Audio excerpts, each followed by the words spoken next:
Smiles, or more likely grimaces, in the Oval Office. We're having a wonderful time. Everything's going well.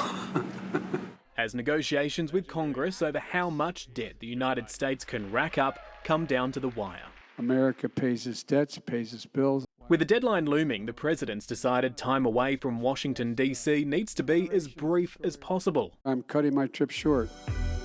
Joe Biden is heading to Japan for the G7 Leaders Summit this weekend and was then due to travel to Papua New Guinea en route to Australia, where he'd been invited to address federal parliament in Canberra before attending the Quad Leaders Summit at the Sydney Opera House. The Quad Leaders meeting will not be going ahead in Sydney next week.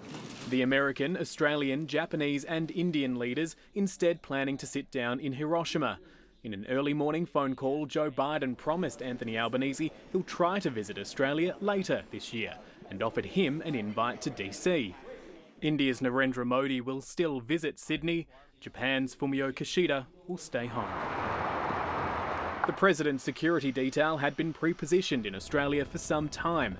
US Air Force planes flying in people, equipment and vehicles ahead of the Quad Summit. The dire warnings on the debt situation reverberating across the Pacific. There are quite drastic consequences for the US economy, which will flow on to the global economy. It is possible to get a deal by the end of the week. It's not that difficult to get to an agreement. The Prime Minister says he understands why President Biden needs to rush back to Washington after the G7, but there's still little doubt that this is a significant disappointment for the Australian government. And at a time when the United States is trying to reassert itself in the Indo-Pacific, it's a setback for Joe Biden's strategic ambitions as well. Matthew Doran, ABC News, Canberra.